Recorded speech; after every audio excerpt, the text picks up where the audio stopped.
Olá, queridos irmãos e amigos, cá estamos uma vez mais para uma nova revisão do estudo da lição da Escola Sabatina. E a semana passada nós falámos sobre dízimos e esta semana iremos falar sobre ofertas. Pois bem, mais uma vez, tenho comigo a companhia do irmão José Eloy Rubala, a quem agradeço uma vez mais pela sua presença, pela sua disponibilidade, e vou pedir a ele que, por favor, nos possa iniciar este momento com uma oração dirigida ao nosso Deus. Abençoa, Senhor, a Tua Palavra, abençoa a exposição dela, os nossos raciocínios, abençoa aqueles que estarão ouvindo, Senhor, e que o Teu Espírito possa tocar os corações e que nós possamos sentir o desejo todos de fazer a Tua vontade. Amém, Senhor. Ajuda-nos a compreender aquilo que ainda não entendemos ou a relembrar aquilo que já sabemos. Abençoa o apóstolo Paulo Cordeiro e a mim, Senhor, te suplicamos em nome de Jesus. Amém. Amém. Muito bem, então, irmão, nós a semana passada dedicámos mais atenção, portanto, focámos-nos mais na questão dos dízimos, e esta semana a lição foca mais a nossa atenção na questão das ofertas. Qual é a grande diferença entre dízimos e ofertas? Bom, a grande diferença, segundo o texto que nós tínhamos lido em Malaquias, o Senhor diz-nos para não o roubarmos nos dízimos e nas ofertas. Então, se não devolvermos ao Senhor, se não dermos ao Senhor para a obra do Senhor nesta terra os dízimos e as ofertas, estamos a roubar a Deus. Certo. Isso é o que o texto de Malaquias diz. Então é uma responsabilidade que nós temos como crentes de devolver ao Senhor também parte dos nossos rendimentos em ofertas e não só apenas em dízimos. As ofertas fazem parte da nossa adoração para com o Senhor e é nosso dever para com Ele. O Senhor dá-nos tudo aquilo que nós temos e é nosso dever sentir o mesmo desejo que Cristo teve. Cristo veio do céu, deixou toda a sua... deixou o céu com toda a adoração que ele recebia dos anjos. Ele era o comandante das hostes celestiais, tornou-se pobre, veio a este mundo, deu tudo o que tinha, a sua própria vida, e gastou aqui cerca de 30 anos connosco para nos ensinar e fez esse sacrifício, essa oferta da sua própria vida, desse tempo de vida, da sua existência, e nós devemos também, como crentes, como adventistas, dar um pouco da nossa vida para o Senhor. Se não o podemos fazer pessoalmente, em trabalho missionário, dedicando a nossa vida, como pastores e missionários e obreiros que dedicam a sua vida ao Senhor, podemos pelo menos apoiar esses pastores, esses obreiros, esses missionários à volta do mundo com essas ofertas e com esses dízimos, não é? Então, dízimos e ofertas fazem parte da nossa adoração a Deus. Muito bem. E é uma responsabilidade que nós temos diante de Deus devolver essas ofertas, tal como os dízimos que estudamos a semana passada, e não nos esqueçamos, faz parte do roubo a Deus não devolvermos ao Senhor parte dos nossos rendimentos em ofertas. Então as ofertas, diz a nossa lição, são ofertas para Jesus, para contribuir, colaborar com Ele no trabalho que Jesus faz neste mundo para a salvação de almas. Portanto, é uma resposta, no fundo, àquilo que Jesus tem feito por nós. E devemos realmente ter em conta esta questão das ofertas. Muito bem. Eu gostei muito daquilo que o autor aqui do nosso dimensário diz logo aqui no início da lição de sábado à tarde, quando ele diz que é aqui, ou seja, nas ofertas, que começa a generosidade. Ora bem, como é que nós podemos entender esta afirmação? É aqui que começa a generosidade. Porquê? Eu entendo desta forma, o dízimo não é algo que, digamos que não é algo que parte da nossa generosidade. O dízimo é uma obrigação. É uma obrigação. É uma obrigação, portanto, aí... É uma obrigação voluntária. Claro, sim. É uma obrigação voluntária. Deus não está atrás de nós a dizer, olha, se não deres, eu vou-te fazer isto. Exatamente. Não é bem assim. É uma obrigação moral, mas é uma obrigação, é voluntário, tem que partir do nosso Aliás, Deus não nos obriga a nada, não é? Nem nos obriga à salvação, a aceitar a salvação, não é? Portanto, mas, digamos, no plano de Deus é algo obrigatório. E, portanto, eu tenho que devolver o dízimo, por isso é que eu prefiro o verbo devolver a dar, porque esse dinheiro não é meu, é de Deus, então eu tenho que devolver. Ao devolver aquilo que é de Deus, eu não estou a dar nada. Portanto, eu não estou a ser generoso. Onde é que eu começo a ser generoso? Eu começo a ser generoso nas ofertas. Ao estabelecer quanto é que eu vou dar dos 90% que restam, quanto é que eu vou dar em ofertas. Dos 90% que restam, muito bem dito, é isso mesmo, é dos 90% que restam. Exatamente. Portanto, porque os 10% é sagrado, aquilo é intocável, não é? Portanto, e isso aí eu devolvo como obrigação. E aí eu não estou a dar uma oferta, eu estou a devolver aquilo que é de Deus, não é meu. Pronto. Então, aí eu não dei nada. Agora, a partir do momento em que eu tenho os 90% comigo, agora aqui é que a minha generosidade vai começar a agir, e aí é que eu vou decidir dos 90% com que eu fico, quanto é que eu vou dar. Vou dar 1%, 2%, 3%, 4%, 5%, 10%, um segundo dízimo, entre aspas, 15%, 20%. Olha, uma vez ouvi o testemunho ao vivo de um irmão, um empresário, um irmão nosso que é empresário do Brasil. Isto foi na sessão da Conferência Geral no ano 2000, na cidade de Toronto, no Canadá, onde se realizou a sessão da Conferência Geral. E eu vi-o lá à frente dar testemunho de que começou uma empresa e ele pôs na sua mente que queria ser fiel ao Senhor na devolução dos dízimos dos seus lucros, dos lucros da empresa. Então a empresa começou e ele sempre fiel a devolver, portanto, os seus dízimos, os dízimos dos lucros. A empresa começou a prosperar e ao fim de algum tempo ele decidiu no seu coração que em vez de dar 10% daria 20%. E ele começou a dar 20%. E a empresa começou a prosperar. E depois ele decidiu no seu coração dar 30%. E a empresa ainda prosperou mais. Ele passou a dar 40%. A empresa ainda prosperou mais. 50%, 60%, 70%, 80%. E quando ele deu o testemunho, ele disse que estava a dar 90% ao Senhor e só ficava com 10% para ele. Ele diz, e mesmo assim chega muito bem para mim e sobeja.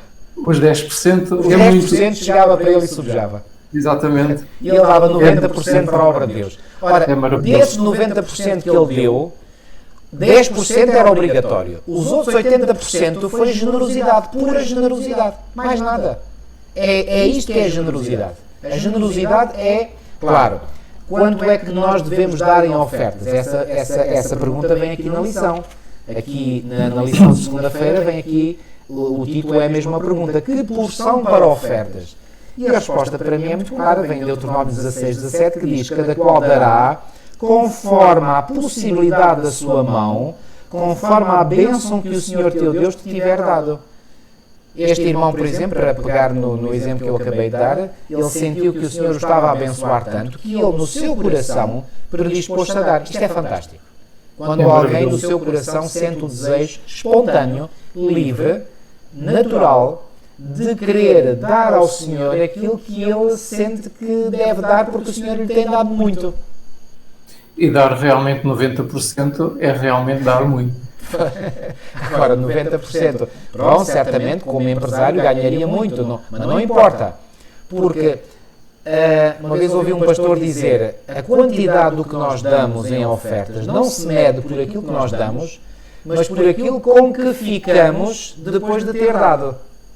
Por exemplo, a oferta da viúva pobre, que vem mencionada aqui na lição de quarta-feira. O que é que ela deu? Ela deu tudo o que tinha, não é? Portanto, com quanto é que ela ficou? Ficou com 0%. Zero. Ela deu 100%. Então, porquê que foi uma grande oferta? Foi uma grande oferta porque ela deu 100% do que tinha. Ficou com 0%.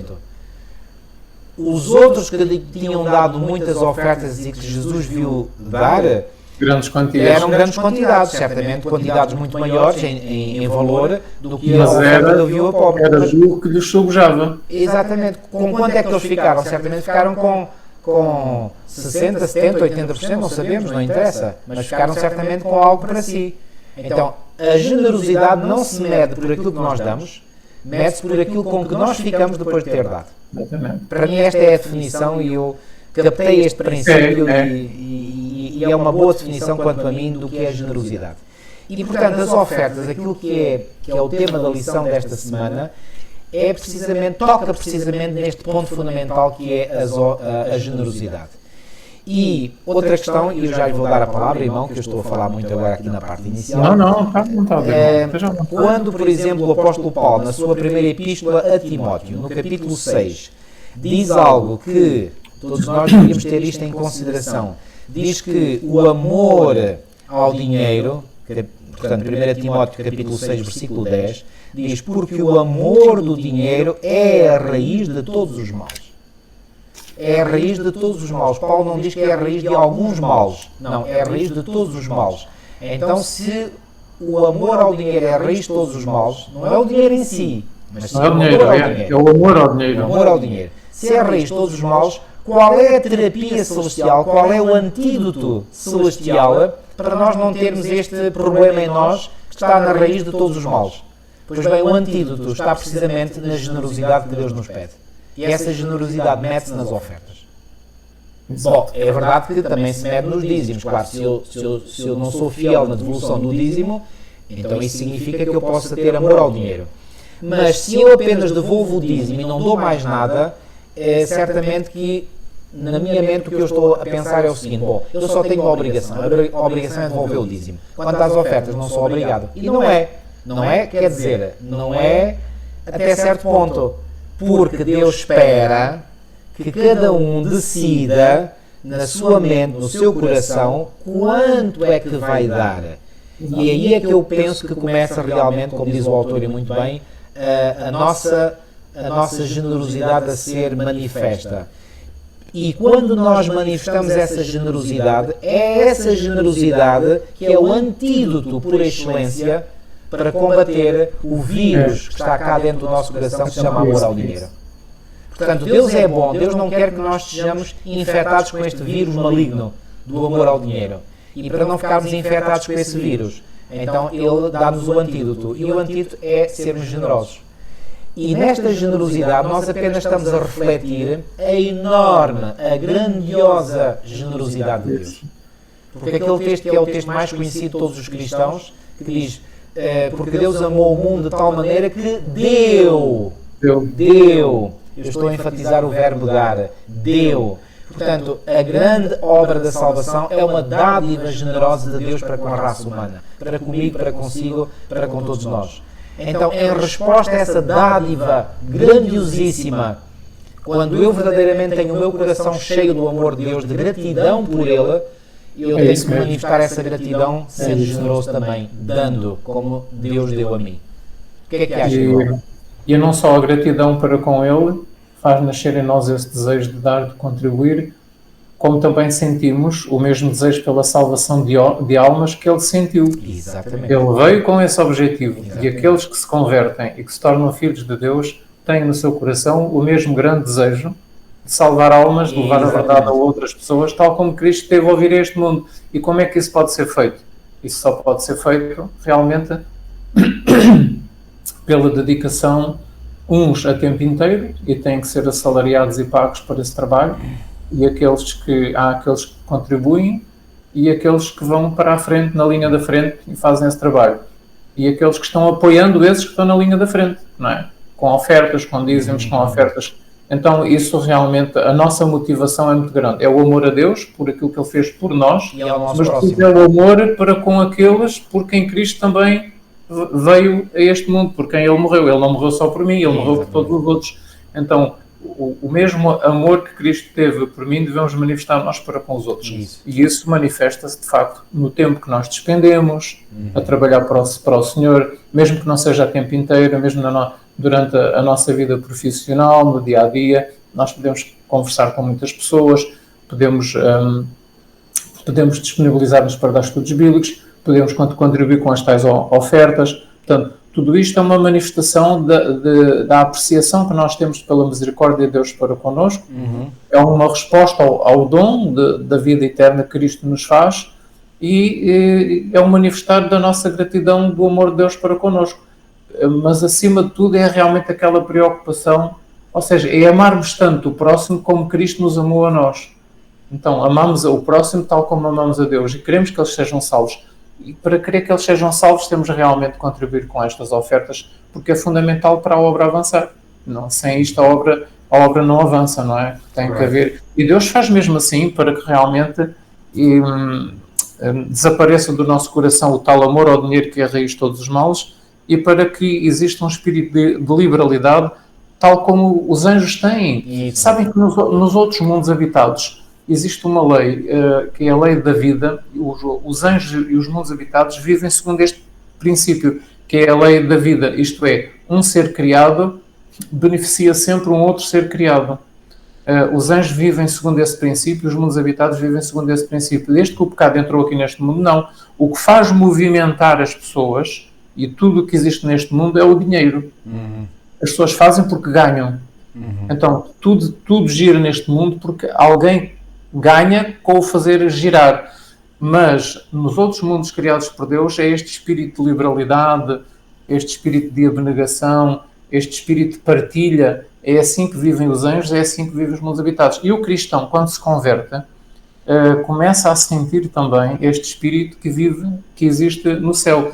E é este espírito que Cristo tem e que o cristão, quando se converte, tem, que faz com que este sistema todo de dízimos e ofertas e a obra de Deus aqui na Terra faz com que isto funcione. Exato. Não é?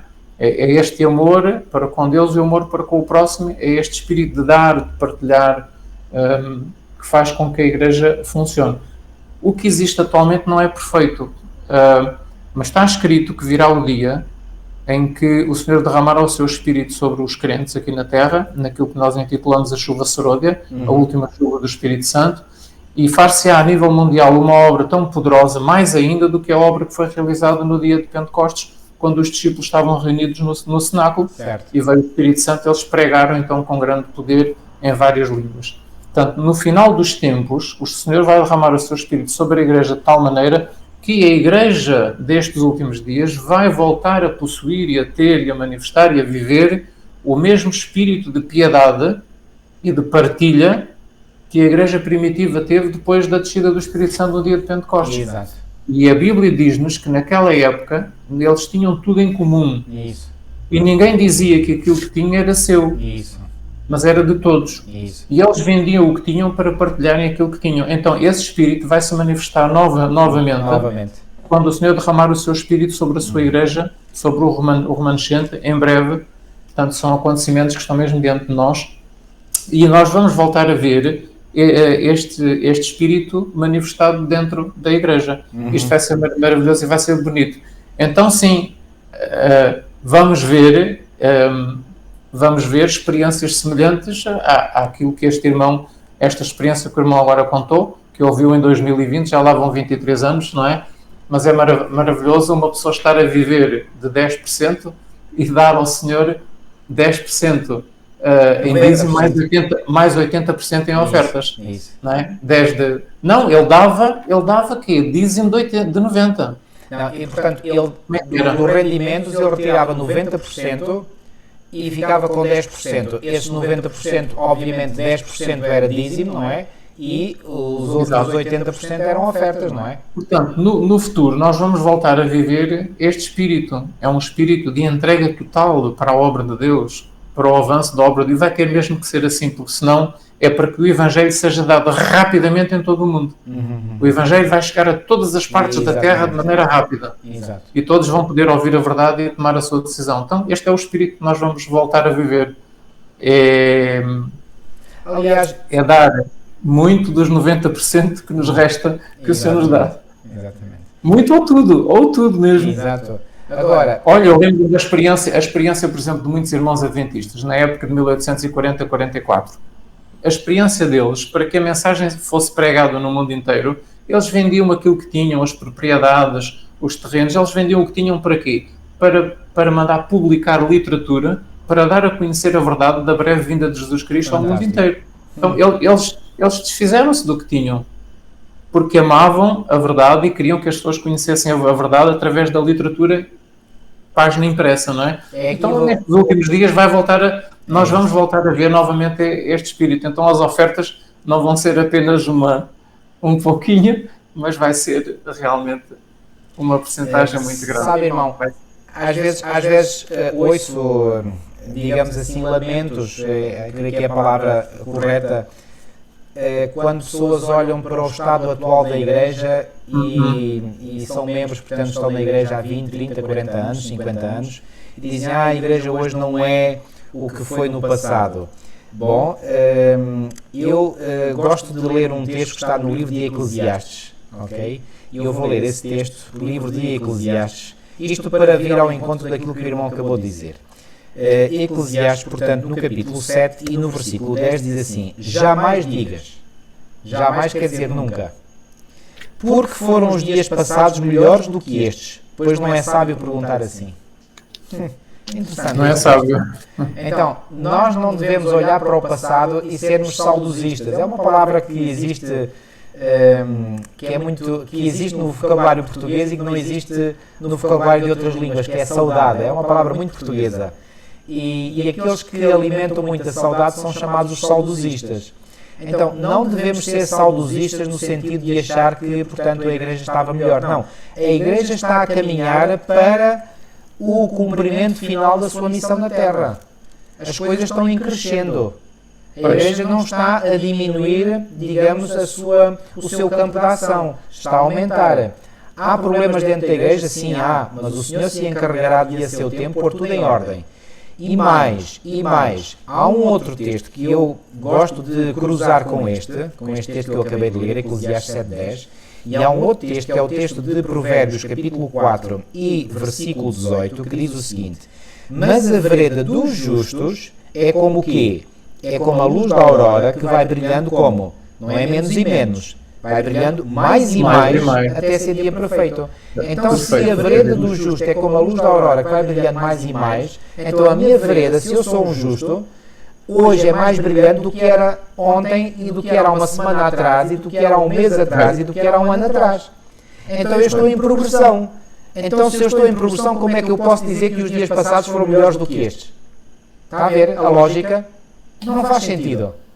Então, aquele que é verdadeiramente justo está sempre em progressão. Se está em progressão, ele hoje vive melhor do que vivia no passado. E a Igreja, eu acredito, também está em progressão. Há coisas que, repare, desde quando é que a Igreja Adventista, do sétimo dia, na sua história, até hoje, até o ano 2023, quando é que ela tinha o alcance que tem hoje no mundo? Não tinha. Exato. A Igreja Adventista do sétimo dia hoje tem um alcance no mundo como nunca teve. Onde é que a Igreja tinha os meios de transmissão da Palavra de Deus pela rádio, pela internet, por satélites. Olha, a última vez que eu tinha acedido ao site da Hope Channel, por exemplo, vi que havia lá uns 20 ou 30 canais. Agora, qual do meu espanto, já passa de uma centena. Quer dizer, isto tem sido uma progressão geométrica. Portanto, isto tem crescido imenso. Então, os meios estão-se a multiplicar, os canais estão-se a multiplicar, os meios técnicos para difundir a imagem estão-se a multiplicar. Regozijo-me cada vez mais porque eu fui, enfim, vou pôr entre aspas, mas dos primeiros, por exemplo, a usar a rede social Facebook. Não fui o primeiro e longe disso, mas fui dos primeiros a usar a rede social para difundir a Palavra de Deus. E hoje regozijo-me imenso ao ver que são dezenas e centenas de irmãos que estão a usar a sua rede social, o seu perfil de Facebook, do YouTube, etc., outras redes sociais, para quê? Para divulgar a Palavra de Deus. Isto é único na história, nunca aconteceu no passado. Portanto, não podemos olhar para trás com saudosismo, nós temos que acreditar que o Senhor está ao leme da sua Igreja e vai continuar a estar, e a Igreja vai crescendo e vai finalmente, pelo poder do Senhor, cumprir a sua missão. Agora, o que é que isto tem a ver com as ofertas? Eu já vou agora fazer a ligação. Tem a ver com as ofertas no sentido de que, para a Igreja poder expandir-se e ter cada vez mais meios e mais recursos técnicos, recursos humanos, precisa de meios financeiros. E esses meios financeiros vêm de onde? Vêm dos próprios membros da Igreja. Mas só vêm se os membros forem fiéis, forem leais, forem generosos. Porque se não forem, então não há esses meios. E eu acredito que a Igreja poderia neste momento estar a fazer muito mais se os membros em geral fossem mais generosos do que aquilo que estão a ser. Já são, mas eu acredito que poderiam ser muito mais. E contra mim falo, eu não estou a dizer que sou aqui exemplo para ninguém. Provavelmente daquilo que eu dou ainda deveria dar mais. Ou seja, em espírito de sacrifício, porque se eu dou e aquilo não me custa nada a dar, então eu não estou a fazer sacrifício nenhum. E aquilo que os pioneiros, por exemplo, fizeram, que o irmão referiu muito bem, eles davam com sacrifício, com espírito de sacrifício. Com sacrifício, enfim. Ok? Então, tudo está interligado. Portanto, é na medida em que os membros são generosos que os fundos se multiplicam E quando os fundos se multiplicam, também os meios para difundir o Evangelho se multiplicam e assim mais pessoas podem ser alcançadas pela verdade para estes últimos dias, que é a verdade presente, como nós adventistas gostamos de dizer, não é? Que é uma expressão bíblica, aliás. Okay? E há muito bom trabalho que está a ser feito em várias partes do mundo, nos vários continentes. Há um trabalho excelente que está a ser feito e dá gosto de contribuir para esses locais, para esses sítios. Por isso também é uma responsabilidade muito grande da parte da Igreja, da liderança, daqueles que têm o poder de decisão e que têm a responsabilidade dos vários departamentos da Igreja. É uma responsabilidade muito grande fazerem um bom trabalho para que os membros da Igreja olhem e digam: olhem, realmente eles estão a fazer um bom trabalho e dá gosto de contribuir, eu quero mesmo contribuir. Porque se não estiver a ser feito um bom trabalho, se for feito um trabalho apenas superficial, um trabalho que os membros da Igreja depois também não sentem o desejo de contribuir. Eles têm que sentir que realmente o dinheiro está a ser bem emprego.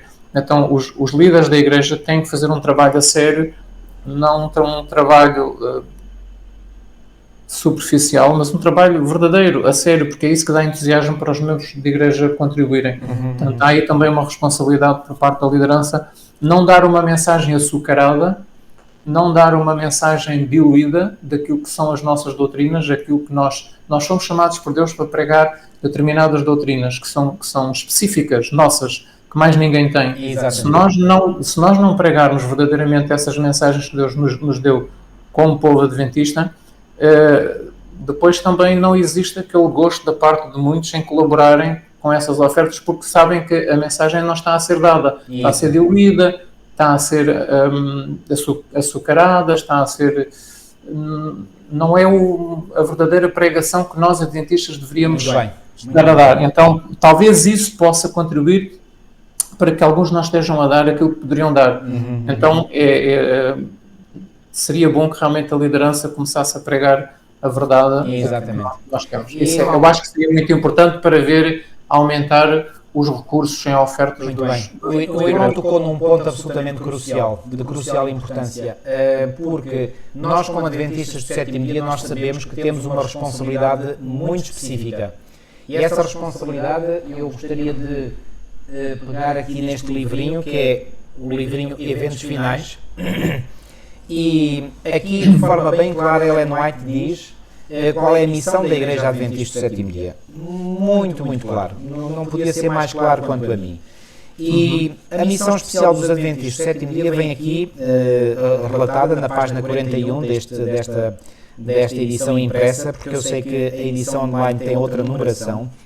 E diz aqui, tem este título: A Missão Especial dos Adventistas do Sétimo Dia. Os Adventistas do Sétimo Dia foram escolhidos por Deus como um povo peculiar, separado do mundo, com a grande talhadeira da verdade. Gosto muito desta expressão, talhadeira da verdade. A verdade talha-nos, talha o nosso caráter, talha a nossa mente, talha a Igreja. Caráter das pessoas, exatamente. Com a grande talhadeira da verdade, Ele os cortou da pedreira do mundo, ou seja, eram pedras brutas, e os ligou a si, tornou-os representantes seus e os chamou para serem embaixadores seus na derradeira obra. O que é que quer dizer na derradeira? Na última. Não vai haver nenhuma obra de salvação depois desta. Na derradeira obra de salvação. O maior tesouro da verdade já confiado a mortais. As mais solenes e terríveis advertências que Deus já enviou aos homens foram confiadas a este povo. Isso mesmo. Olha que responsabilidade. E ao mesmo tempo é um privilégio. Mas este privilégio só é privilégio se assumirmos a responsabilidade. Exatamente. A fim de serem quê? Transmitidas ao mundo. Em sentido especial foram os adventistas do sétimo dia postos no mundo como atalaias e portadores de luz. A eles foi confiada a última mensagem de advertência ao mundo a perecer. Sobre eles incide maravilhosa luz da palavra de Deus. Confiou-se-lhes uma obra da mais solene importância. E que obra da mais solene importância é essa? Perdão. A proclamação da primeira, segunda e terceira mensagens angélicas. Isso mesmo. Nenhuma obra há de tão grande importância. Não devem eles permitir que nenhuma outra coisa lhes absorva a atenção. Ora bem, esse é um texto importantíssimo, como água cristalina. Claro. Agora, deixa-me dizer uma coisa, eu quero reforçar aquilo que o irmão disse há bocadinho. Há, por vezes, um espírito que está a desenvolver-se no nosso meio de que nós devemos evitar proclamar ao mundo as verdades que nos distinguem da cristandade em geral, de outras denominações cristãs. É exatamente o contrário. É exatamente o contrário. Porque se nós pregamos coisas idênticas àquilo que eles pregam, onde é que está a diferença? Onde é que fazemos a diferença? Simplesmente não fazemos. Não fazemos. Portanto, nós, para fazer a diferença, reparem, uma pessoa que tenha um espírito de empreendedorismo, que se queira lançar no mercado, queira iniciar uma empresa, há bocadinho falei de um irmão empresário do Brasil, um indivíduo que queira lançar-se no mundo dos negócios. Se ele é uma pessoa inteligente e com espírito empreendedor, o que é que ele vai fazer? Ele vai procurar encontrar uma falha, uma necessidade que haja no mercado, para quê? Para satisfazer essa necessidade do mercado e poder aí... Agora, se ele faz... ou se ele vai produzir algo que muitos outros já produzem, ele vai ter grande sucesso. Exatamente. Ele vai ter sucesso aonde? Ele vai ter sucesso é se ele se apresentar no mercado como alguém que é único em dar aquilo que ele produz.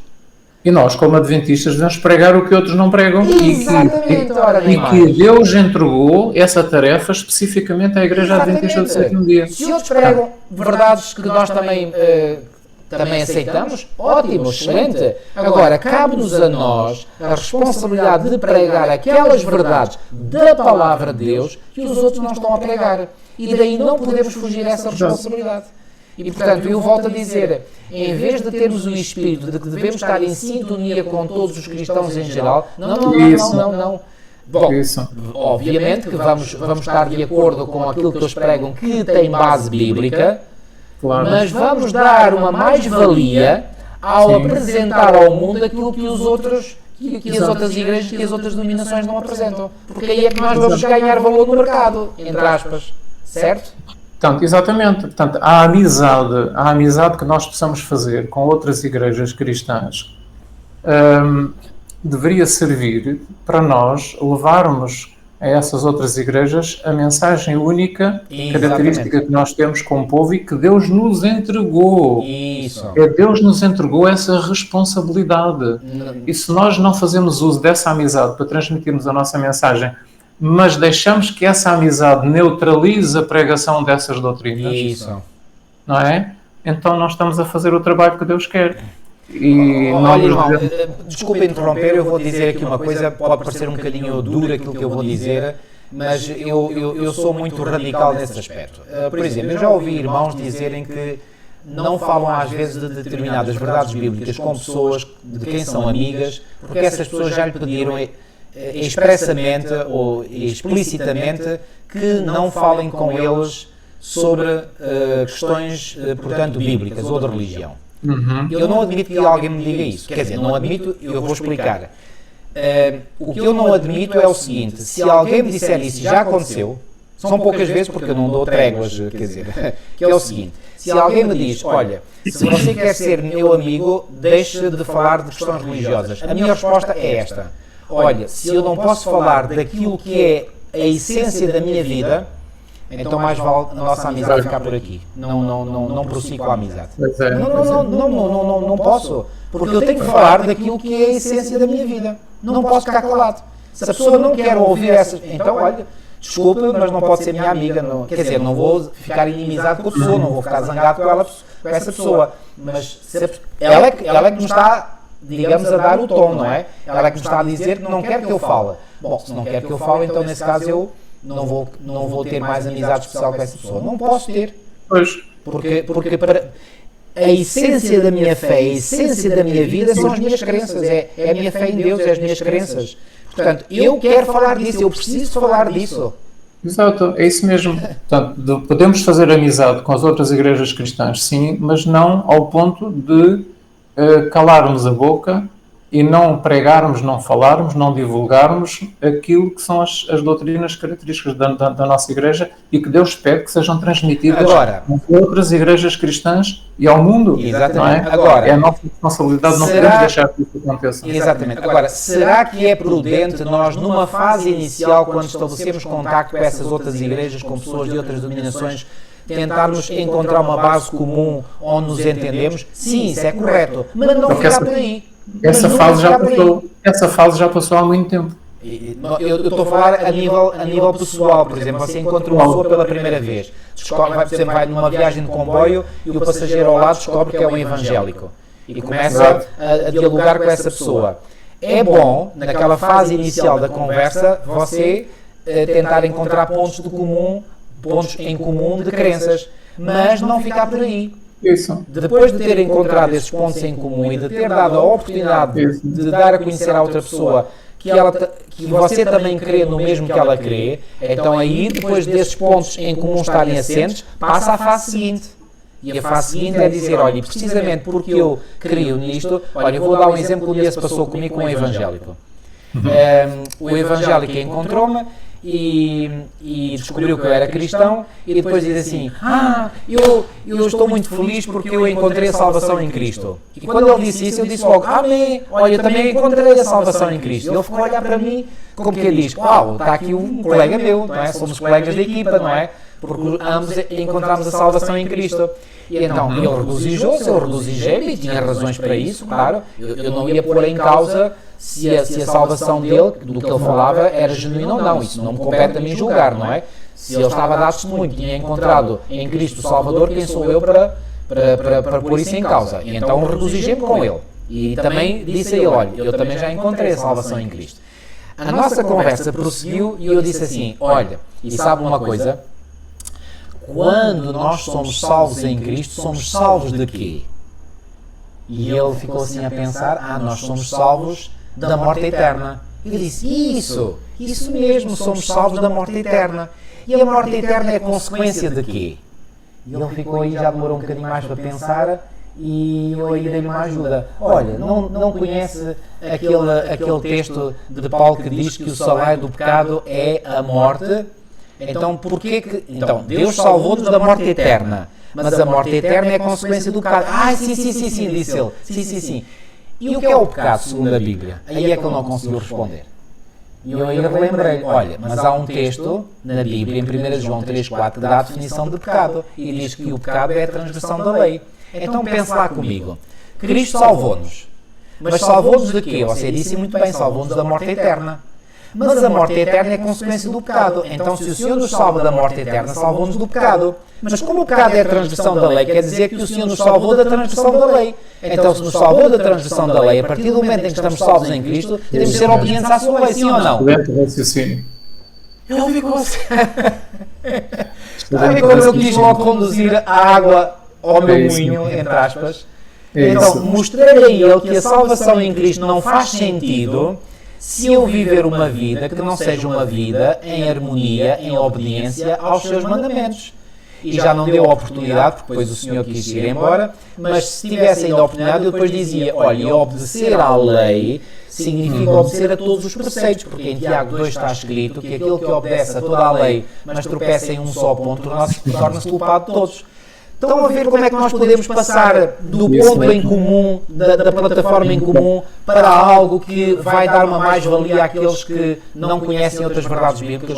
Isso mesmo, é um excelente estudo bíblico, muito simples e prático e rápido. Então, a gente deve sempre aproveitar a oportunidade para introduzir na mente das pessoas e no coração das pessoas verdades que eles ainda não aceitaram, não estão despertos para elas. E é a responsabilidade como Adventista. E é a responsabilidade da Igreja Adventista. Claro que sim. Dada por Deus à Igreja Adventista. E como eu sou membro da Igreja Adventista, é a minha responsabilidade. Portanto, eu tenho essa responsabilidade. E ninguém me pode tirar. Exatamente. E especificamente a mensagem do primeiro, segundo e terceiro anos, não é? Exatamente. Olha, irmão, desculpa lá de eu estar hoje a tomar muita palavra, mas eu quero dizer uma outra coisa muito importante. Foi excelente. Que tem a ver ainda com a questão das ofertas. Tudo isto está relacionado com as ofertas. Portanto, nós temos uma missão especial e se não cumprirmos essa missão, estamos a ser desonestos. Portanto, nós temos que ser liberais, temos que ser generosos na dada das ofertas, sim, mas também temos que fazer a nossa parte para divulgar e para, portanto, cumprir com a missão que o Senhor nos deu e que deu particularmente a esta Igreja. Agora, o irmão há bocadinho tocou aí num aspecto muito, muito crucial. E esse aspecto crucial é que pesa sobre a liderança a enorme responsabilidade de mostrar à Igreja em geral que os recursos financeiros que são depositados na Casa do Tesouro estão a ser bem empregos. Isso. E isso é de extrema importância. E muitas vezes há algum receio de sermos transparentes, e eu já notei às vezes que às vezes há um certo receio, pensando que ao sermos muito transparentes vamos nos expor demasiado. Eu acho exatamente o contrário. Quanto mais transparentes formos, mais ganhamos com isso. E ganham a confiança. Ganham a confiança, exatamente. Dos crentes, dos membros da igreja. Olha, eu há uns anos atrás eu era assinante da revista Adventista Mundial, chamada Adventist Review. E eu fiquei absolutamente impressionado com o nível de transparência que a Igreja Mundial usa. Porquê? Sim. Porque todas as contas, por exemplo, que são apresentadas numa sessão da Conferência Geral, vem ali tudo apresentado tudo preto no branco, para a Igreja Mundial ver. E já há muitos anos. Há muitos anos, exatamente. Bom, a Igreja Nacional, por exemplo, cá também faz isso pela altura das Assembleias Quinquenais, mas é uma revista que é apresentada apenas aos membros. Eu acho que devia ser feito online, posto na internet, divulgar para toda a gente. Não temos nada a esconder. Mas havia projetos que eles pediam ofertas para projetos especiais, e então, semana a semana, porque a revista é semanal, eles iam indicando o termómetro, indicando os valores que iam recebendo e os valores que ainda faltavam para atingir o alvo da oferta para esse determinado projeto. Isso dá a oportunidade de que quem está a ler sinta o desejo de contribuir para aquilo que falta. Ora, exatamente. Estão a ver como a transparência pode ser tão benéfica. Eles, por exemplo, punham numa tabela 4 projetos. E nos 4 projetos o termómetro. Um termómetro estava a 20%, outro estava a 40%, outro estava a 50%. O que é que isso indica? Por exemplo, se eu me identifico mais com o projeto A, outro identifica-se mais com o projeto B, outro com o projeto C, outro com o projeto D, não importa. Mas eu digo, olha, este projeto B, eu identifico-me com ele, ainda falta aqui 80% para atingir o limite, então eu vou dar para este projeto. E depois na semana seguinte eu vou ver que variação é que teve no termómetro a oferta que eu dei. Isso estimula o membro a dar. Então, a transparência, longe de nos pôr em causa, em xeque, pelo contrário, vai ser benéfico para a Igreja. É isso, eu tenho a mesma opinião, vejo da mesma maneira e acho que é assim que devia de ser. E é benéfico até para o mundo, porque o mundo vai olhar para nós e dizer assim, uau, aqueles adventistas do sétimo dia são malucos, no bom sentido, quer dizer, eles doam com uma generosidade incrível. E são transparentes, não têm nada a esconder. E não têm nada a esconder. Ficamos a ganhar ou ficamos a perder? Para mim só ficamos a ganhar. Não ficamos a perder. Esse é um aspecto que o irmão tocou muito bem. Agora, outro aspecto que eu quero aqui referir, eu quero ler aqui um texto para me basear naquilo que vou dizer a seguir, de Números capítulo 11. Ok? Números capítulo 11. E a partir aqui do versículo 16, ok? Diz assim. Já agora, eu vou ler primeiro os versículos 14 e 15. Ok? Diz assim. Portanto, é uma queixa de Moisés que acha pesado o seu cargo de liderança, e então ele faz um desabafo, e ele diz assim, portanto, Números 11, 14. Eu sozinho não posso levar todo este povo, pois me é pesado demais. Eu compreendo perfeitamente aquilo que Moisés sentiu naquele momento. Não tenho dificuldade nenhuma em compreender. Moisés estava a ser sincero e fez este desabafo. Depois, no versículo 15, ele diz assim: se assim me tratas, mata-me de uma vez, eu te peço. Era um desabafo que eu estava a fazer com o próprio Deus. Se tenho achado favor aos teus olhos, e não me deixes ver a minha miséria. E agora reparem, em resposta a este desabafo, que era um tipo de pedido desesperado que Moisés estava a fazer a Deus, vejam a resposta que Deus lhe deu, versículos 16 e 17. Disse o Senhor a Moisés: ajunta-me 70 homens dos anciãos de Israel, que sabes serem anciãos e superintendentes do povo, e os trarás perante a tenda da congregação para que assistam ali comigo. Então descerei e ali falarei contigo, tirarei do espírito que está sobre ti e o porei sobre eles. E contigo levarão a carga do povo, para que não a leves tu somente. Então reparem, assim como o Senhor iria retirar a carga a Moisés e distribuir por outros 70, então também ia retirar uma proporção equivalente do espírito que estava em Moisés e distribuir pelos 70. É justo? É justo o que Deus fez. Perfeitamente justo. E agora reparem, nos versículos 24 e 25 diz assim, ok? Saiu, pois, Moisés e referiu ao povo as palavras do Senhor e ajuntou 70 homens dos anciãos do povo e os pôs ao redor da tenda. Então o Senhor desceu na nuvem e lhe falou, e tirando do espírito que estava sobre ele, o pôs sobre aqueles 70 anciãos. Quando o espírito repousou sobre eles, profetizaram, mas depois nunca mais. Então, aquilo que o Senhor tinha prometido que faria, fez, cumpriu. Retirou uma parte do Espírito que estava em Moisés e distribuiu pelos 70. E eles, quando receberam o Espírito, profetizaram. Agora reparem, no versículo 28 diz assim, aliás, vou ler até vou ler 26. A continuação, 26. Porém, no arraial ficaram 2 homens, um se chamava Eldade e o outro Medade. Repousou sobre eles o Espírito, porquanto estavam entre os inscritos, ainda que não saíram à tenda, e profetizavam no arraial. Então correu um moço e o anunciou a Moisés e disse: Eldade e Medade profetizam no arraial. Josué, quem foi Josué? Josué foi o sucessor de Moisés. Ok? Portanto, um homem de Deus, um homem que foi um dos 12 espias fiéis. Houve apenas 2, Josué e Caleb. Um deles é este Josué, que aqui é mencionado. Mas Josué aqui saiu-se mal. Ou seja, ele não foi muito feliz com este comentário que ele fez. Josué, filho de Num, servidor de Moisés, um dos seus escolhidos, respondeu e disse: Moisés, meu senhor, proíbe-lhe. Porém Moisés lhe disse: Tens tu ciúmes por mim? Tomara todo o povo do Senhor fosse profeta, que o Senhor lhes desse o seu espírito.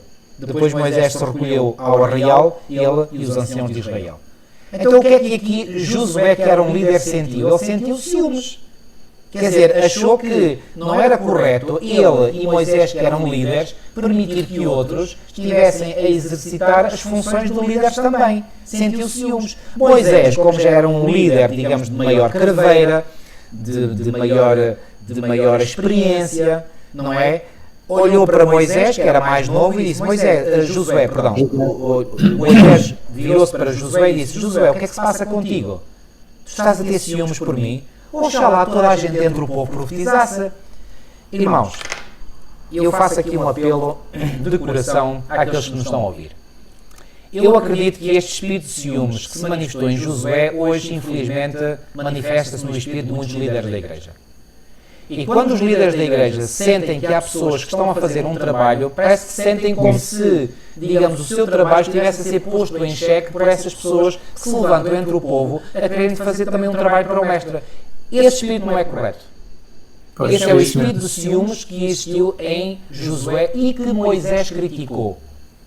O que é que nós aprendemos desta lição aqui? Nós aprendemos que quando o Espírito de Deus age em alguém, essa pessoa começa a falar e a profetizar e quer criar um ministério e quer fazer trabalho, não deve ser impedido, pelo contrário, deve ser encorajado, deve ser posto nos braços, deve ser acarinhado, deve ser estimulado, deve ser louvado o seu trabalho.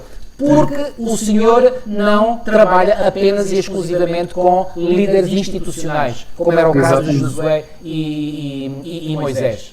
Isso. Moisés teve a visão certa, Josué naquela altura, claro, certamente que depois, com esta repreensão que ele recebeu de Moisés, eu acredito que ele aprendeu a lição.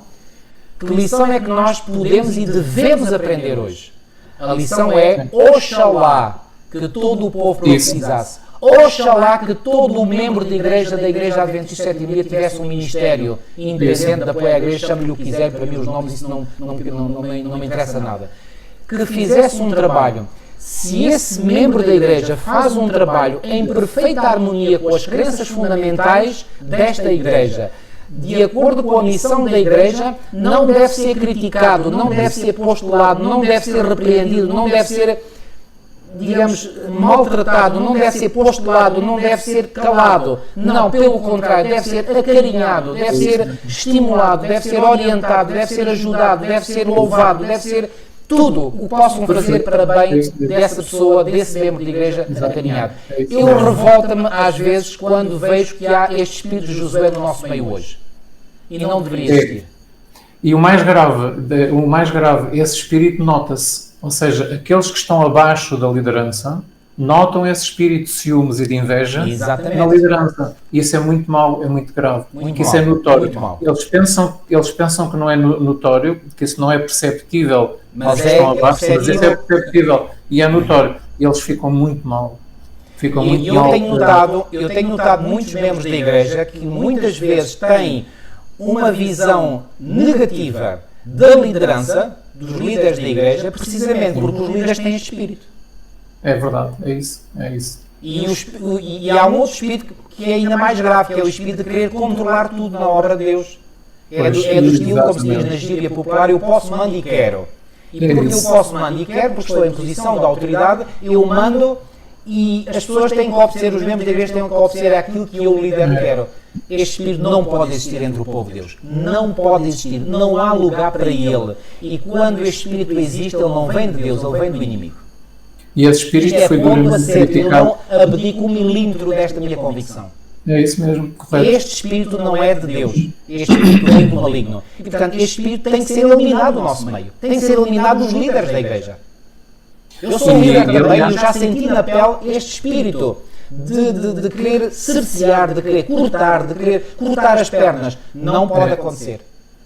Quando alguém estimulado pelo Espírito do Senhor, e nós devemos ter a percepção, e se não tem a percepção, há um problema grave na vida desses líderes, devem ter a percepção de conseguir identificar quem é que está a ser movido pelo Espírito Santo e está a fazer um trabalho para o Senhor. Exatamente. Pode ainda não ter aquela desculpem, vou usar aqui um termo muito popular, aquela estaleca ou aquela habilidade que uma pessoa que já está no ministério há anos, que já tem, portanto, mais à vontade, não é? Para enfrentar pessoas e certamente tem mais à vontade, o talento está mais desenvolvido, o dom está mais aperfeiçoado, pode não ter, não importa, todos nós tivemos um início, todos nós tivemos um começo. Isso mesmo.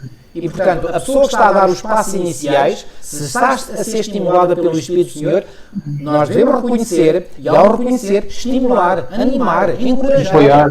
Apoiar e ficar feliz, ficar contente, ficar alegre. Olha, deixa-me dar aqui um exemplo do mundo pagão.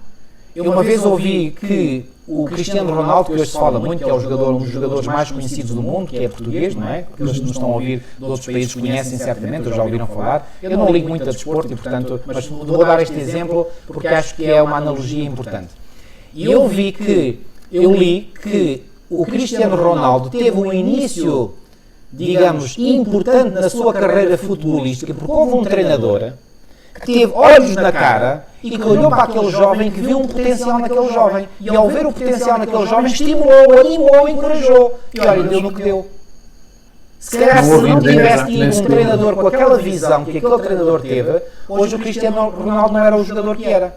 Exatamente. Agora, amigos, apliquem isto ao povo de Deus. Quando um líder vê um jovem, quando vê um membro de igreja que manifesta potencial, estimulem, animem, encorajem, deem oportunidades, ponham a executar tarefas, deem estímulo, animem, pode não ainda ser brilhante no sentido de dizer tudo correto, não importa, deve ser estimulado, deve ser acarinhado, e assim se poderão formar grandes líderes no futuro.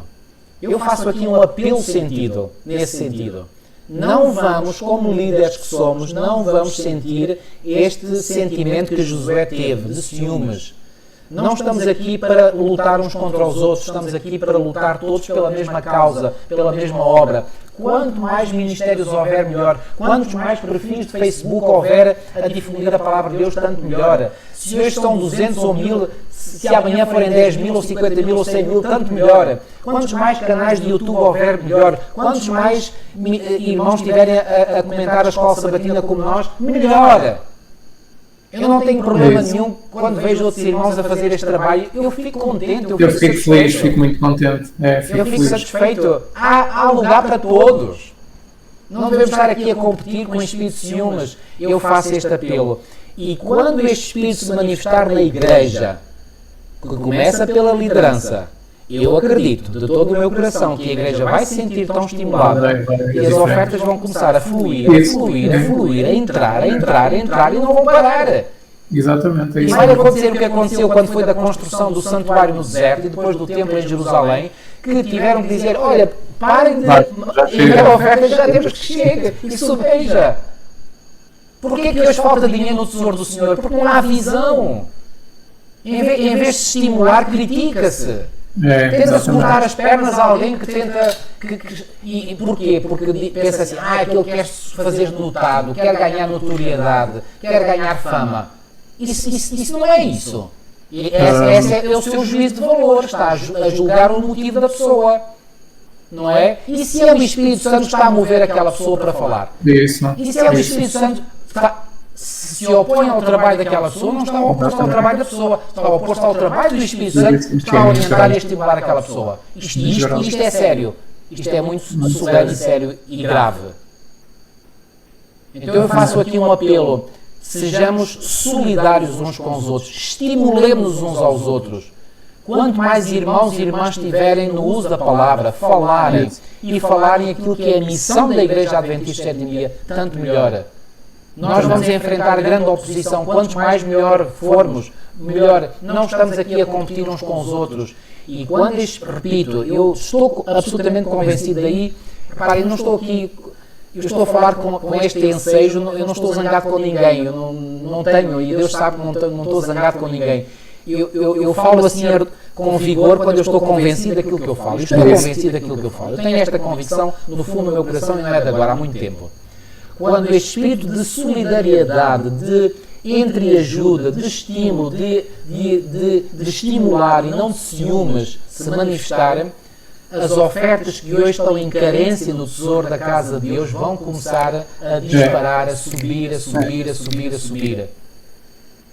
Porque é que há falta de ofertas na casa de Deus? Porque as pessoas não se sentem estimuladas a dar. Isso. Não se sentem, é um facto. É um facto. E porquê que não se sentem? Porque notam que, digamos, os líderes são carrascos, estão ali para reprimir, não estão para estimular, para animar. É isso. Que tristeza que isto esteja a acontecer no seio do povo de Deus. É isso mesmo. Bom, não é nada de novo, é verdade, já aconteceu no tempo de Moisés e de Josué. E depois, mas temos que lutar pelo Senhor para vencer isto no nosso meio. E muitos desses irmãos que querem utilizar as suas ofertas na obra do Senhor acabam por dar diretamente para ministérios de sustento próprio. Ora bem. Estão a fazer um ótimo trabalho no mundo inteiro. Pois claro. E eles preferem dar as suas ofertas porque eles veem que aquele dinheiro, portanto, produz um fruto muito bom e veem que a mensagem está a ser pregada. Exatamente. A verdade está a ser pregada e o fruto é bom. Então sentem alegria e prazer em contribuir para esses ministérios de sustento próprio. Exatamente. E acabam por deixar de dar depois para os canais oficiais, digamos assim. Exatamente. E quando nós já vimos numa lição anterior que estes ministérios digamos, de sustento próprio, independentes, isso para mim o nome pouca importância dou ao dom que queiram dar a esses ministérios. O que interessa é que para mim são ministérios. E agora, o que se tem que avaliar em cada ministério é a pessoa que está à frente daquele ministério, uma pessoa que é fiel a Deus e às crenças fundamentais da sua igreja, sim ou não? Isso para mim é o teste fundamental. É fundamental. Esse é que é o teste fundamental. Se quer estar dependente da organização da igreja ou não, isso para mim é absolutamente secundário. Isso é absolutamente secundário. O que é absolutamente primário é aquela pessoa tem a sua mente bem firmada nas crenças fundamentais e na missão desta igreja, sim ou não? Se sim, então apoie-se. Se não, então não se apoie. Correto, é isso mesmo. É esse ponto, acabou. Não há aqui dois critérios nem três, é só um. É este. Agora, o que é que acontece? Há muitos irmãos que, como não têm apoio da liderança, iniciam esses ministérios. Esses ministérios têm sucesso porque são pessoas que são guiadas pelo Espírito de Deus, manifestamente. Isso e depois mesmo. outros irmãos sentem que esses irmãos, que esses ministérios são guiados pelo Espírito Santo e apoiam financeiramente e fazem muito bem. E quando a mim fazem muito bem, eu digo abertamente. Mas ao acontecer isso, pois bem, o tesouro da casa de Deus fica em falta, pois fica, mas fica em falta não é por culpa destes ministérios, é por culpa da visão e da visão restritiva que alguns líderes têm. Porque se em vez de fazerem mal a estes ministérios, os apoiassem, os acarinhassem, os integrassem, mas sem restrições administrativas, portanto, serem livres para fazerem a sua gestão própria dos seus recursos. Então, esses ministérios podiam estar perfeitamente integrados na Igreja e serem sustentados também pela Igreja. Pois. Exatamente. Será que é tão difícil compreender isto assim? Será que aquilo que eu apresentei está contra um assim diz o Senhor? Ou está em perfeita sintonia com assim do Senhor? Eu creio, a menos que me provem o contrário, que eu estou em perfeita sintonia com assim diz o Senhor. Está, é isso mesmo, o raciocínio é mesmo esse, o raciocínio que o irmão tem feito nesta pequena dissertação, neste discurso, neste raciocínio, é perfeitamente é assim que eu vejo também. Agora, irmãos, desculpem, nós talvez hoje nesta lição, não estamos, a seguir ponto por ponto daquilo que é aqui apresentado, mas isto são assuntos que tocam, a todos nós, e eu acredito que isto pode ser de grande ajuda aos irmãos.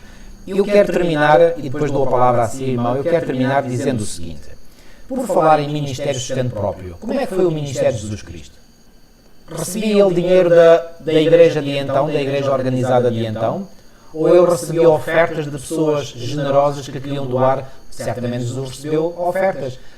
Não será que o ministério que Jesus exerceu nesta terra, que durou 3 anos e meio, à luz da profecia das 70 semanas, Daniel 9, 24 a 27, será que esse ministério que Jesus efetuou nesta terra durante 3 anos e meio não foi um ministério de sustento próprio?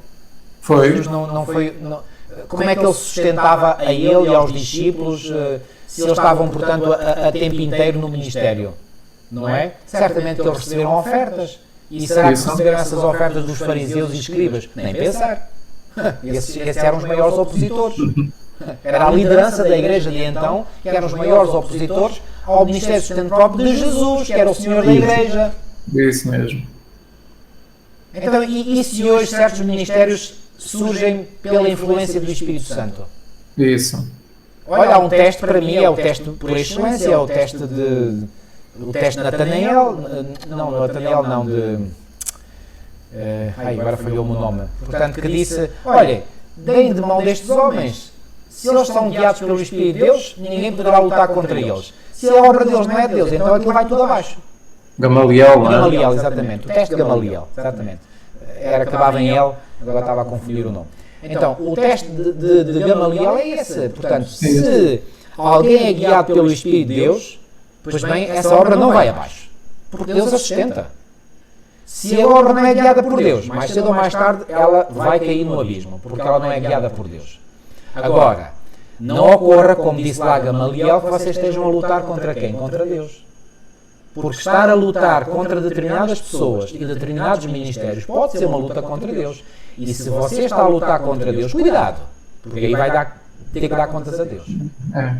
Vai ter que dar contas a Deus. Irmão, e mais agora que estamos muito perto sobre esta lição, eu acho que disse tudo. Irmão, não sei se quer agora acrescentar, desculpe-me de ter-lhe roubado a palavra, de ter-me... Não, foi muito importante aquilo que foi dito.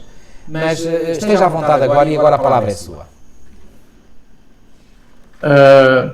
Pronto, não podemos esquecer que Deus nota todas as coisas e que as motivações, os motivos de cada pessoa são pesados.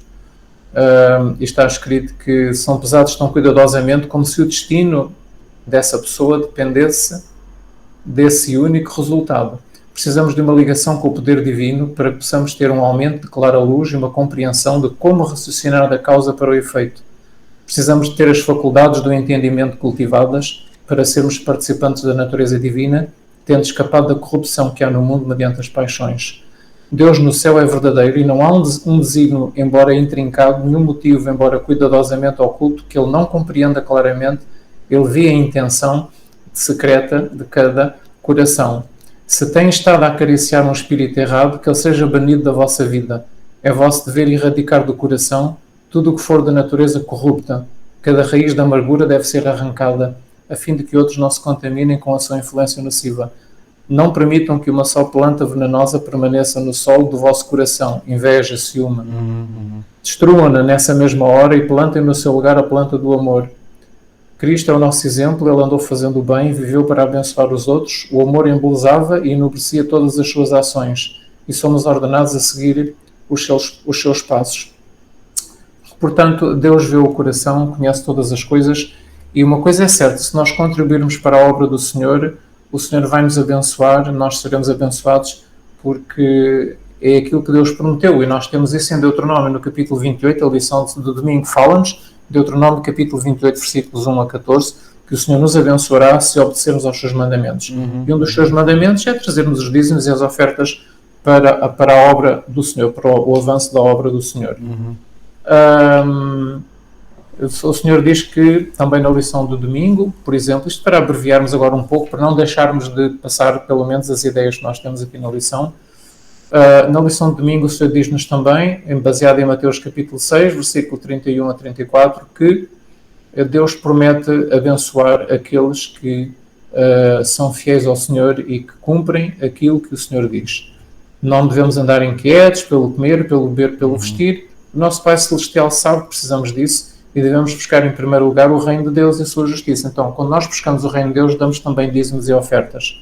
E todas estas coisas nos serão acrescentadas, não é? Aquilo que nos preocupa, então como é que eu vou comer, beber, vestir? Não, o Senhor cuida dessas coisas, devemos preocupar-nos com o reino de Deus e a sua justiça, e o Senhor, então, o Senhor se encarregará de nos dar aquilo que nós necessitamos.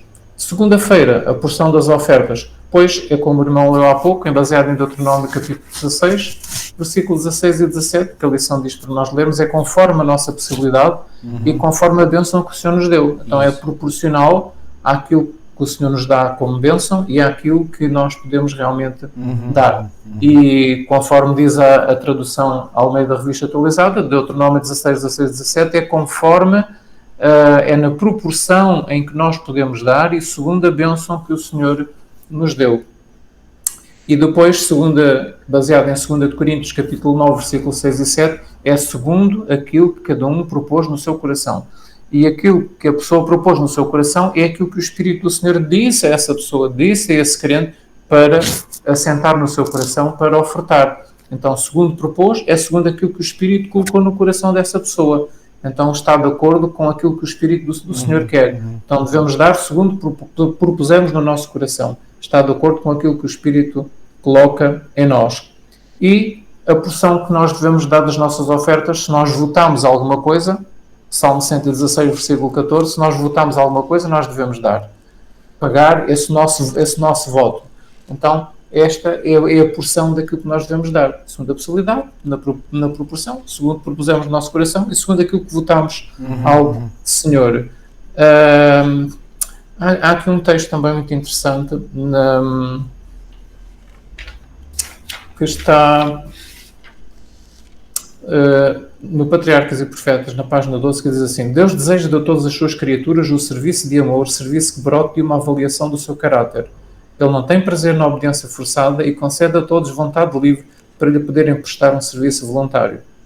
E depois, no Desejar Todas as Nações, página 442, não pode admitir rival no coração, nem aceita serviço parcial, mas deseja apenas o serviço voluntário e entrega espontânea do coração constrangido pelo amor.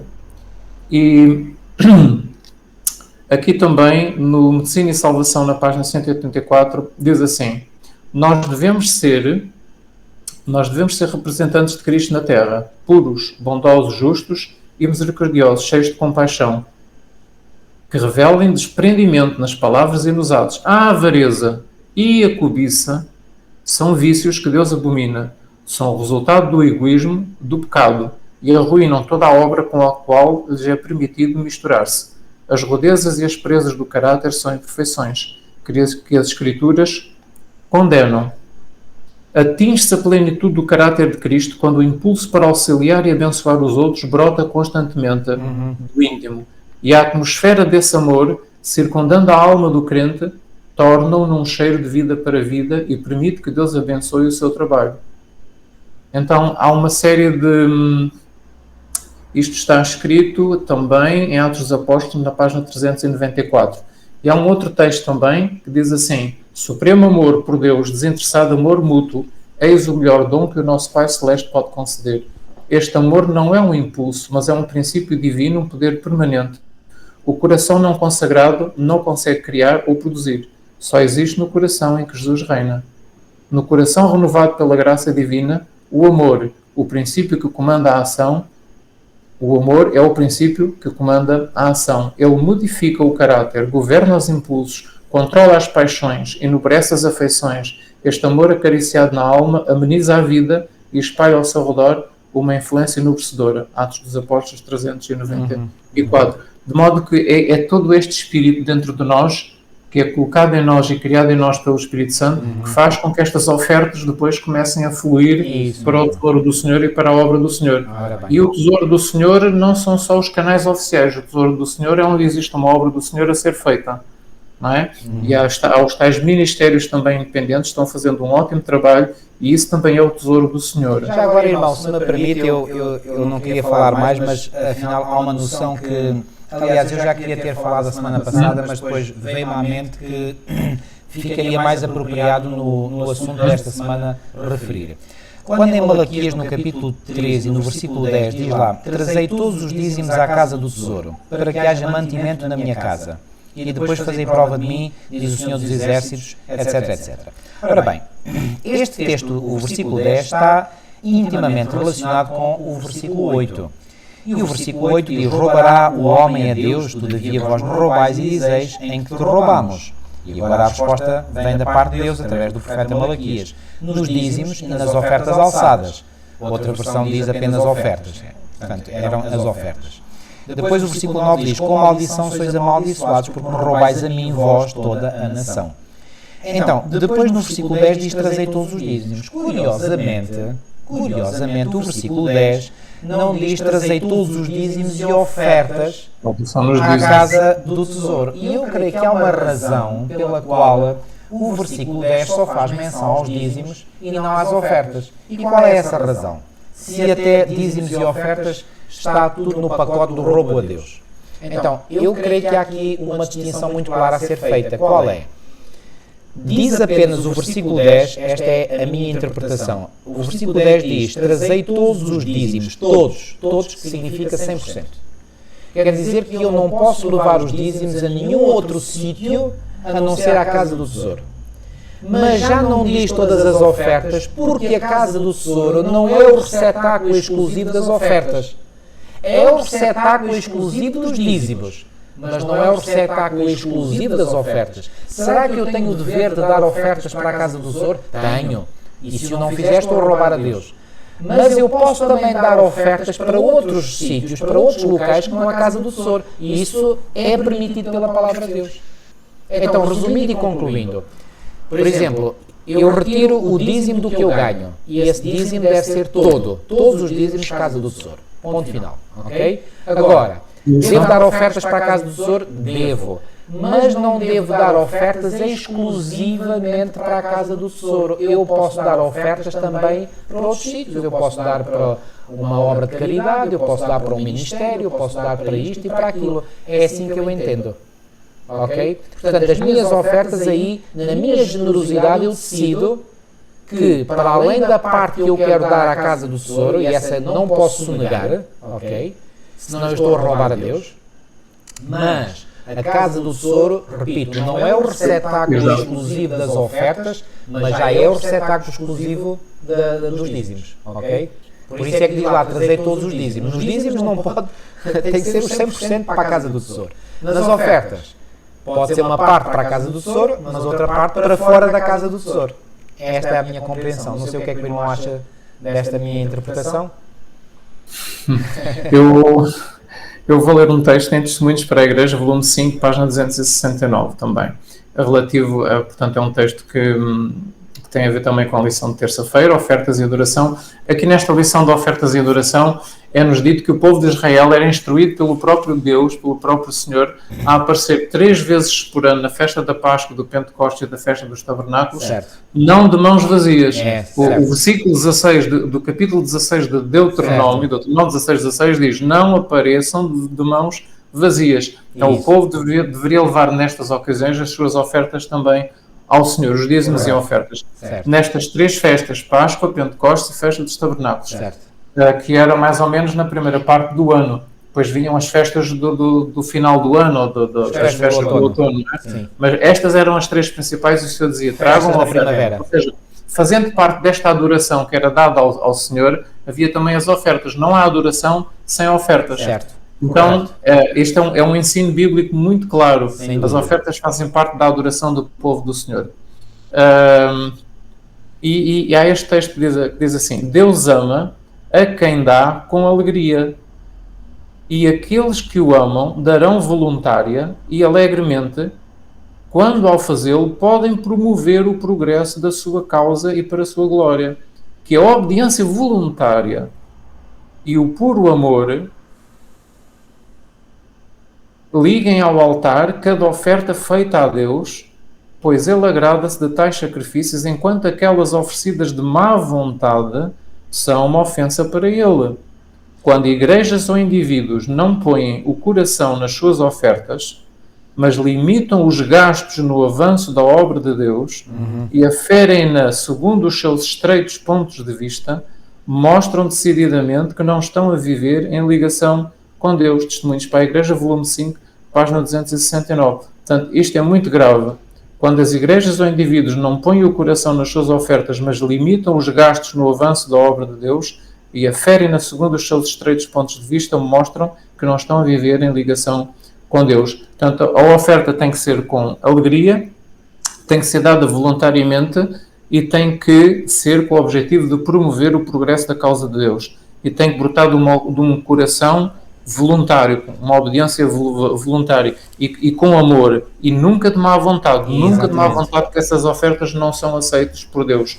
A pessoa dá para calar a sua consciência, mas não adiantou nada, porque essa oferta Deus não a aceita. Deus Eu gosto muito daquele texto de 2 Coríntios 9:7 que diz que cada um contribua segundo propôs no seu coração, não com tristeza ou por necessidade, porque Deus ama ao que dá como? Com alegria. Correto, com alegria. Portanto, esta é uma outra faceta. Agora, uma parte importante, e eu penso que talvez depois possamos terminar aqui a nossa lição. Na lição de quarta-feira diz que tem como título Deus nota as nossas ofertas. Ora, Deus nota. A evidência que nós temos disso é este episódio da vida de Cristo que a lição nos pede para nós lermos em Marcos, no capítulo 12, versículo 41 a 44. Jesus estava em frente à caixa, à arca do tesouro no templo, e Jesus estava com os discípulos, mas estava observando as ofertas que os vários ofertantes davam e que punham lá dentro da caixa, não é? Uns davam muito, tal, e apareceu então esta viúva que depositou, diz o versículo 43, que depositou mais do que todos. Jesus diz no verso 43 do capítulo 12 de Marcos que ela depositou mais do que todos. E depois, no verso 44, Jesus explica porquê. Porque ela depositou tudo o que tinha. Isso. Portanto, ela depositou mais porque depositou tudo o que tinha. Os outros que tinham estado a depositar na arca do tesouro tinham estado a depositar do que lhes sobrava. Isso. Não lhes fazia falta. E esta mulher, esta viúva, depositou aquilo que lhe fazia até falta. Era, portanto, o seu sustento. Eram 2 pequenas moedas de cobre, mas eram tudo o que ela tinha. E então Jesus considerou que ela depositou mais do que todos os outros, apesar de em dinheiro ser muito pouco ou quase nada. O que é que isto mostra? Que o céu, os anjos, Deus, nota exatamente o motivo que leva qualquer pessoa a dar uma oferta para a igreja. Seja pouco, seja muito, Deus nota o motivo. E Ellen White tem aqui um texto na lição onde ela diz assim: Jesus entendeu o motivo desta mulher. Esta mulher acreditava que o serviço do templo era indicado por Deus e estava ansiosa por fazer tudo o que lhe era possível para a sua manutenção. Isso. Fez o que pôde e a sua ação serviria de monumento à sua memória através dos tempos e de alegria na eternidade.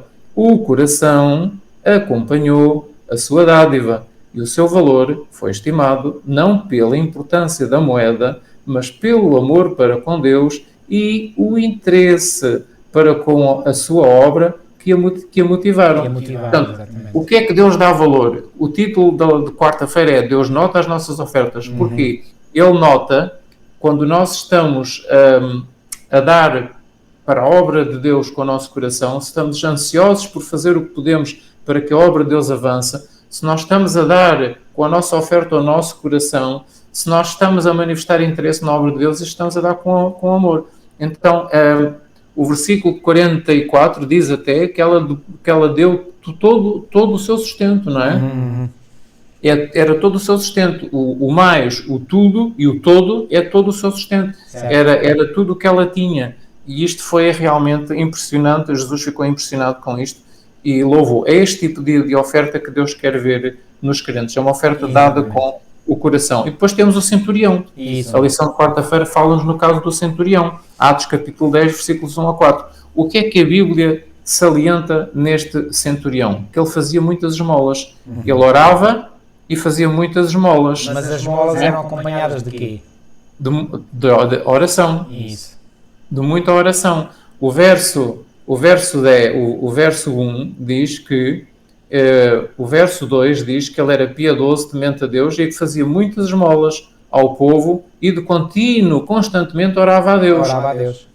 Ora, como resultado disto, o que é que aconteceu? No verso 3 diz que apareceu-lhe um anjo. Certo. Ele viu um anjo de Deus e o anjo de Deus diz no verso 4 que as tuas orações e as tuas esmolas têm subido para memória diante de Deus. Isso. O que é que nós aprendemos com este episódio de Atos no capítulo 10? Que Deus nota as nossas ofertas. Exatamente. Deus nota as nossas ofertas e vê o coração, o motivo pelos quais nós damos estas ofertas. Exatamente. Ao ponto de Deus até enviar anjos do céu para ajudar determinada pessoa que está a dar essas ofertas que agradam a Deus.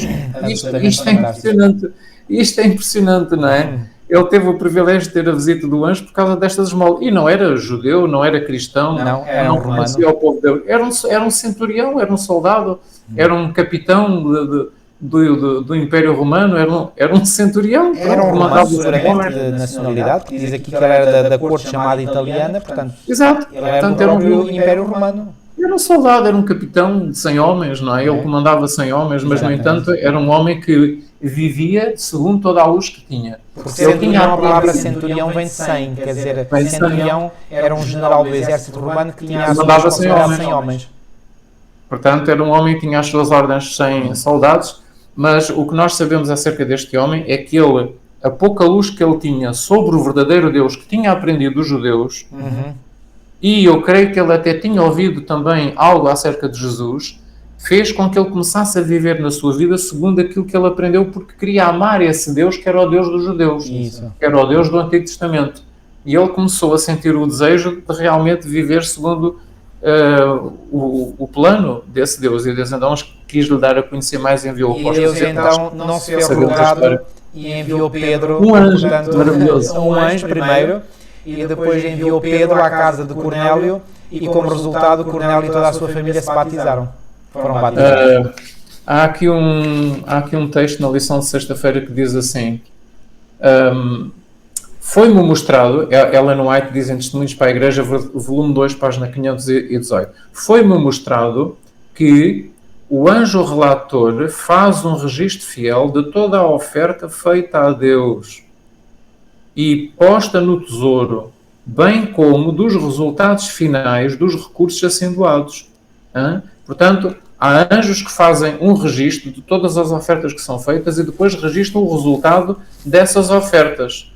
Os olhos do Senhor tomam conhecimento de toda a moedinha consagrada à sua causa e da boa vontade ou relutância do doador. Tudo é escrito por este anjo relator. A boa vontade com que é dada, a relutância com que é dada, os resultados que foram obtidos com esta oferta, o motivo, diz o texto a seguir, de sexta-feira, o motivo pelo qual se dá também é registado.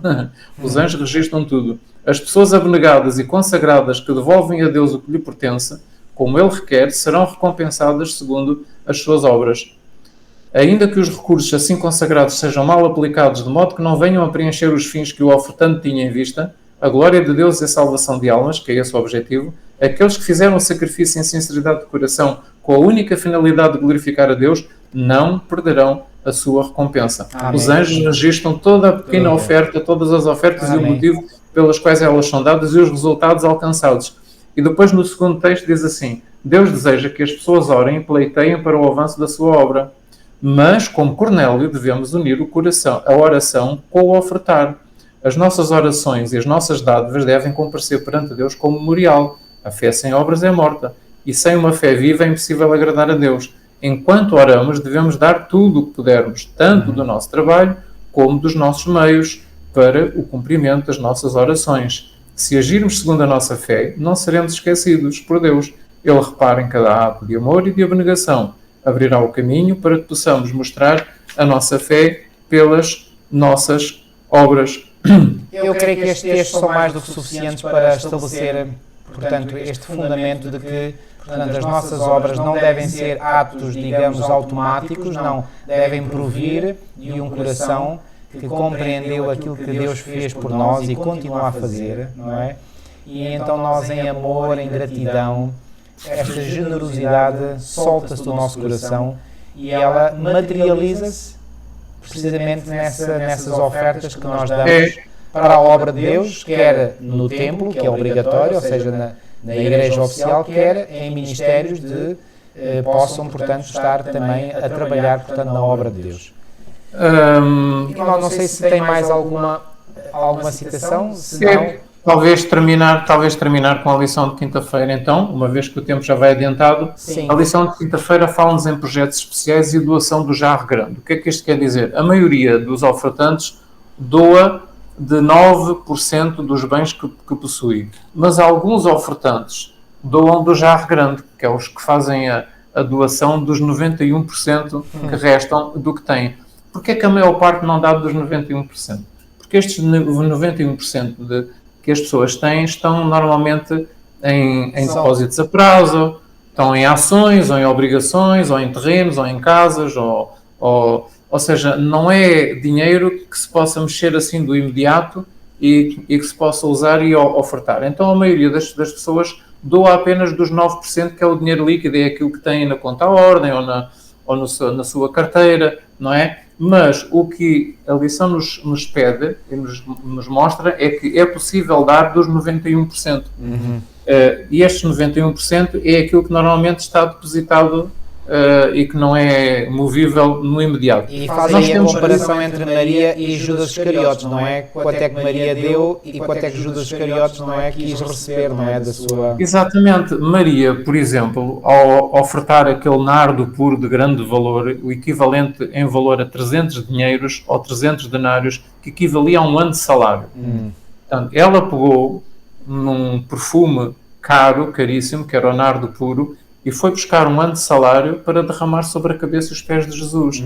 Porque ela quis ungí-lo para a sepultura já. Ela sentiu-se tão grata pelos seus pecados terem sido perdoados que ela não teve problemas em mostrar o seu agradecimento indo buscar um ano de salário para Jesus. Então, nós como adventistas, por vezes, alguns, eu penso que muitos, poderão fazer este sacrifício de pegar dos 91% que têm e doarem uma parte destes 91% que têm, que muitas vezes está ali parado e não serve para nada, às vezes está depositado numa conta bancária anos e anos e não serve para nada, está ali depositado a um canto, e podemos talvez com oração pedir ao Senhor que nos mostre o que é que podemos fazer com esse dinheiro e investi-lo de alguma maneira numa obra que esteja a ser feita para Deus e que nós vemos que poderá dar muito fruto para o Senhor. Então, é o caso de, por exemplo, Barnabé. O caso de Barnabé é-nos apresentado aqui na lição de quinta-feira, em Atos no capítulo 4, no versículo 36 e 37. Certo. Ele vendeu uma propriedade que tinha e pôs o dinheiro à disposição dos apóstolos para ser usado na obra do Evangelho e para auxiliar os irmãos, no verso 35. Atos 4, verso 35, 36 e 30 e 37. Ele vendeu uma propriedade que tinha.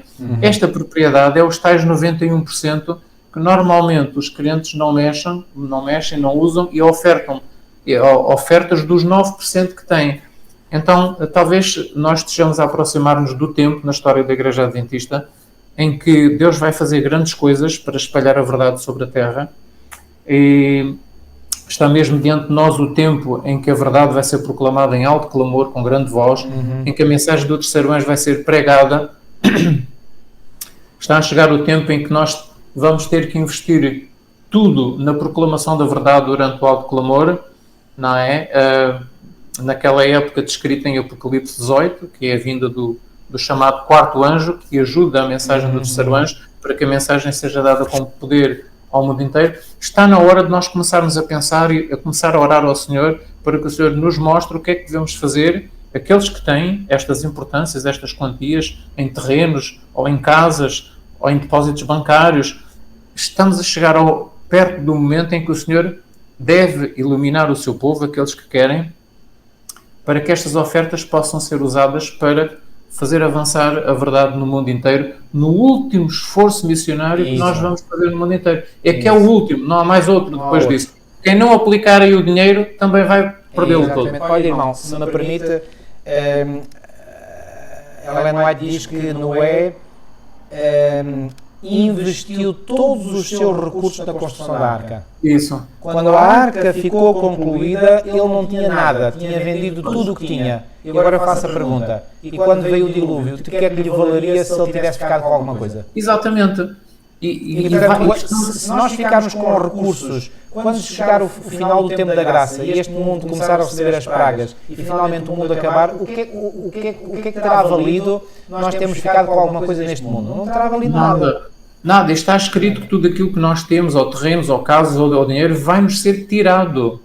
Vai-nos ser tirado. Nós vamos perder o direito a essas coisas. Nós não vamos mais ter a posse delas, não vamos poder usá-las. Não adianta nós ficarmos com essas coisas na altura da chuva sororda e do alto clamor e não investirmos na pregação do Evangelho, porque vamos ficar sem nada. Isso. Ou ficamos sem nada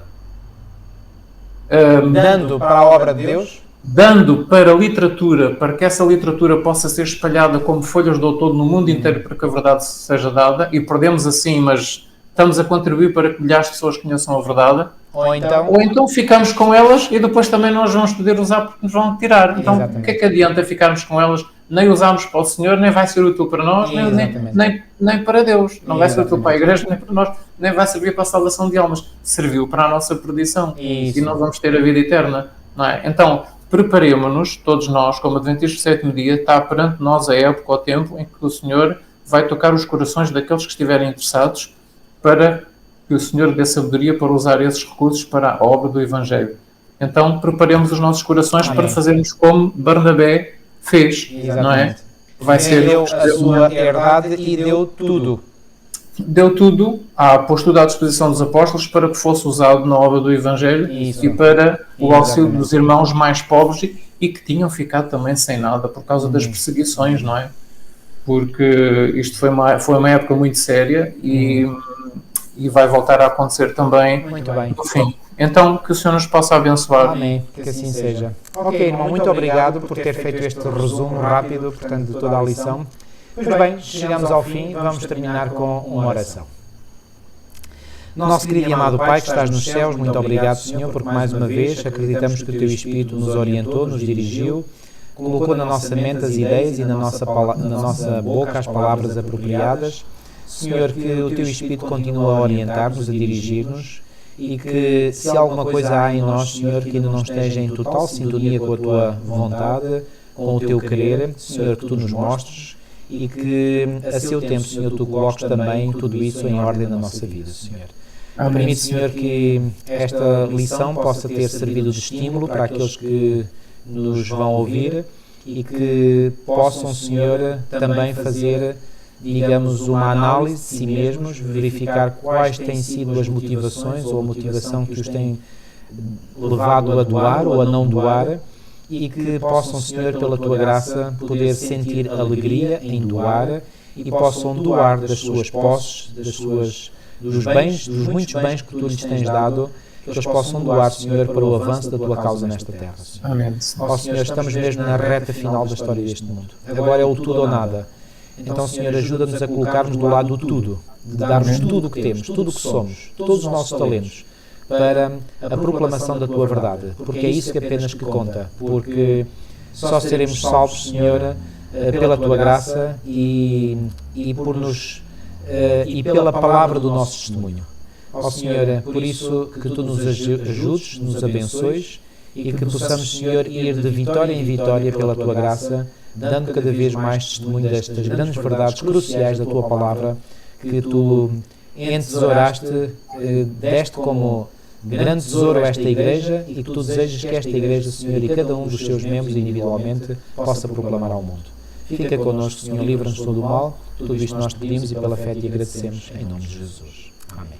Assim seja, Senhor. Amém. Irmãos, ficamos por aqui. Ficamos então com encontro marcado para a próxima semana. Até lá, que Deus vos continue a guiar e a abençoar grandemente. Até à próxima. Até à próxima. Boa semana para todos. Que o Senhor vos abençoe. Amém.